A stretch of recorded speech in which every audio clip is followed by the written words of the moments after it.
Hey everyone, today we're going to be using Twisty, our little road ruler. Kind of fun. You can see I've got a line marked out on my quilt here. I'm going to use that center line to get myself all oriented.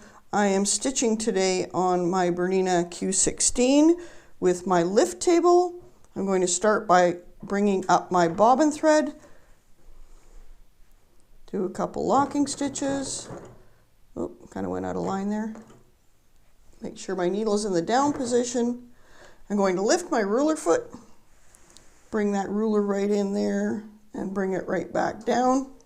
There's a center line on this ruler that goes right across the center. I want Twisty at the bottom here so I can see that. I'm going to line up that center line on my marked line.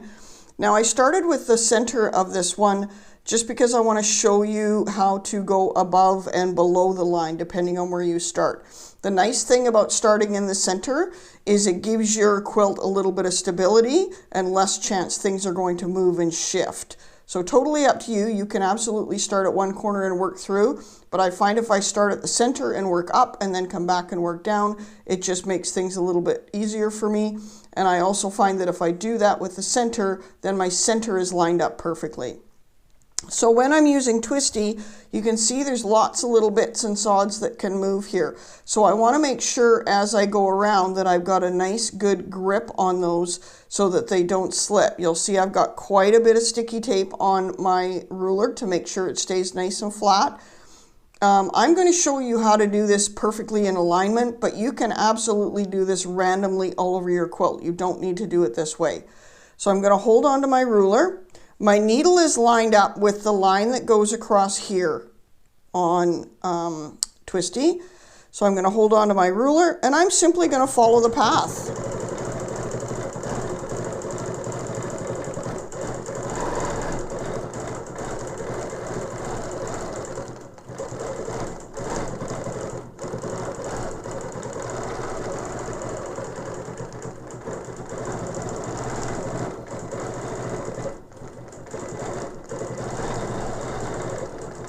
And then it's going to make me stop there. I can't go any further. So all I'm going to do the next line, or the next wave or Twisty, is I'm going to rotate my ruler about that point. Now my needle stopped in the down position here, so that works perfectly. So I'm going to rotate my ruler, line this up again, that way I know I'm going square, and I'm going to start again.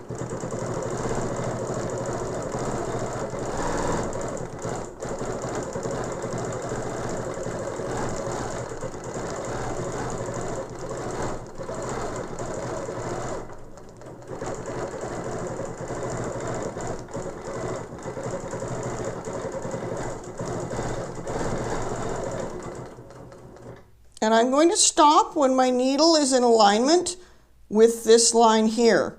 That's going to be my pivot point now. So then I'm going to rotate again. And I'm just going to do 3 across this quilt and then show you how you can line it up. Just a sample.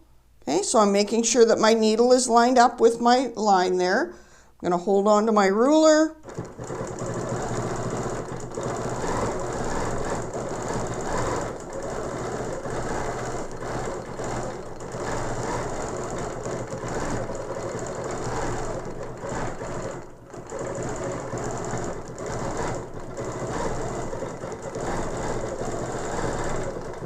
You just want to make sure when you're going around, like I said, that you're keeping these nice and flat, especially if you're using the 1/8 rulers. So I'm going to now lift my ruler foot at this point, and I have to now either bring my needle up. If I end on this where this is rounded, I either need to bring my needle up at this point to continue stitching, or I have to backtrack out of here. So the option is totally yours, what you want to do. I would typically probably just bring my needle up. There we go. So there's our first set of lines. Just pull that back this way, you can see that. And now I'm going to bring my ruler foot back down. And now what I want to do is I want to figure out, I'm going to come down here and stitch my next line. If I'm doing this in a pattern across a quilt, this is the end of my quilt. I've gone off. So I can, even if I finish partially in one of these, that's totally fine. So if I get to the end and my quilt is here, I can just continue stitching as much as I can. And if you're off your quilt, obviously don't keep stitching, but if you're off your quilt, you can break your thread and pick it back up again and go a little bit further down. And I'm going to show you how to do that in a minute. So when we do our next line, we want Twisty to still be on the bottom where we can see it. So I'm going to slide my ruler down, and now you'll notice there's engraved lines here on Twisty. I'll move that so you can see. There's engraved lines here on Twisty. Those engraved lines are going to be offset a little bit, and they're going to line up perfectly with the line that you just stitched. So like all of our rulers that have the engraved line, that's going to end up being on top of the line I just stitched. Now you'll see here I need to come down a bit, and that's totally fine.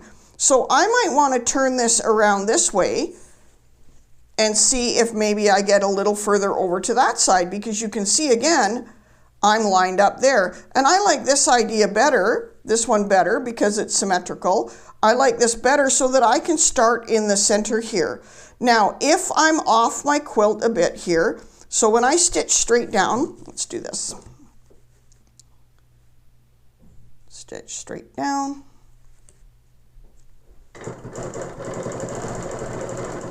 And that, if that's the edge of my quilt, I can bring my ruler back down here and I can line everything up here.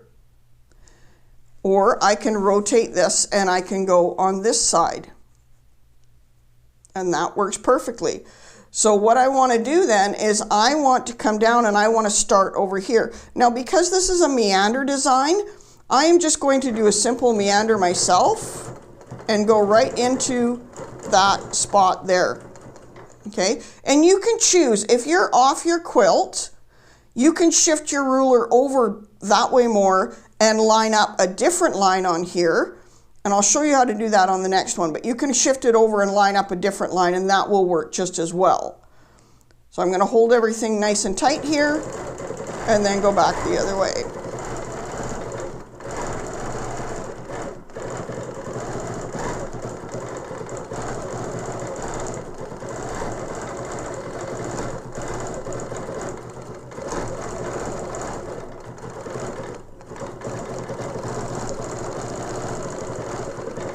Go.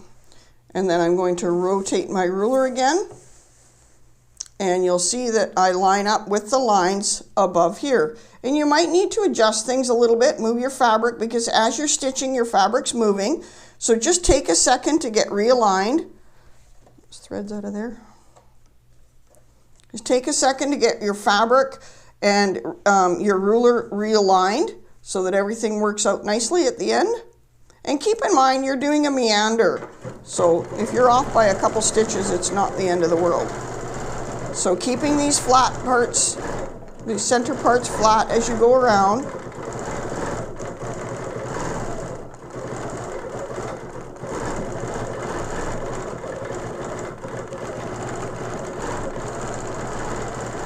And then I'm going to reach that point. I'm going to stop again, and then I'm going to rotate my ruler one more time. Line that up, and I'm checking the line above me here. Now you'll see, if I want to end here, say this is where my last row of stitches end. Let's pretend that's the end of my quilt. I can do this.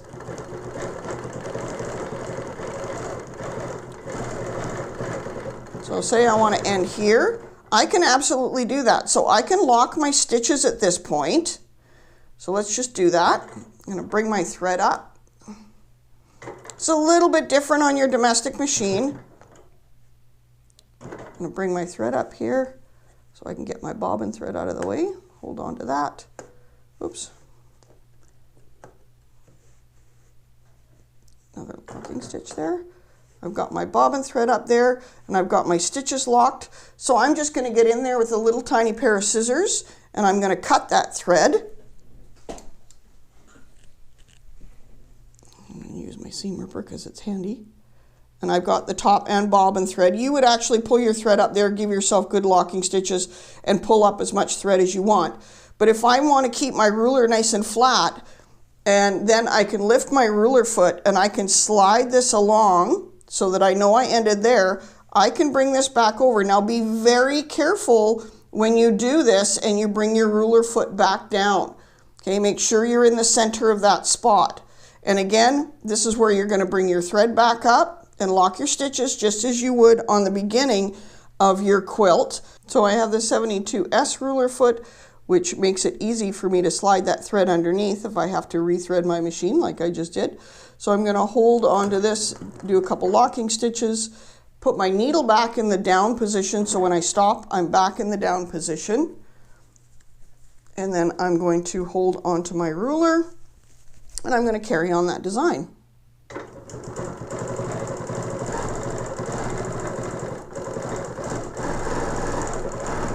And then I can see if I'm at the end of my quilt here, I can stop there, or I can go right to the end. So I'm just going to lock my stitches there. This is just a demo. I'm going to bring my needle back up, and I'm going to bring my ruler foot back up and slide that ruler out. Again, I'm just going to break my thread there so I can get on to the next one. So now you can see we've got two lines that nest perfectly within each other. And then the same thing would occur if I finished here on this side and I wanted to go above. So I'm going to take my ruler and I'm going to find that path that matches and lines up perfectly there. So you can see that everything lines up nicely there. So I can start here, or I can do it the other way if I choose, whichever I choose. I tend to like to start when it's open there, like this. I find that a little bit nicer. So I'll start here and I'll do the same path over again. I'm not going to talk through that, but I will stitch it and show you what it looks like so you can see what 3 rows of this together will look like. So I have my thread up and my stitches locked and my needle in the down position, and I'm lined up here on the line that I just stitched. And then I'm just going to carry on and do the exact same thing over again.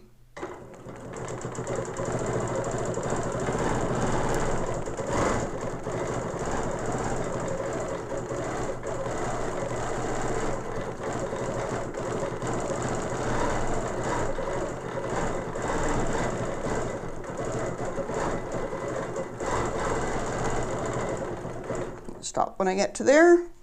Rotate my ruler. Line up again on this side.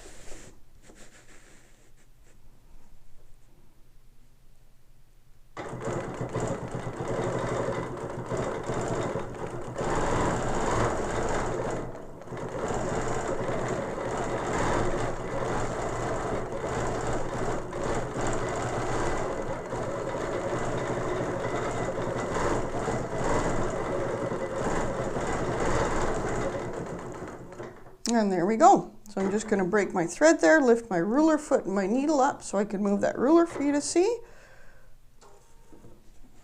Just going to move that out. I'm just going to break that top thread quickly so you can see.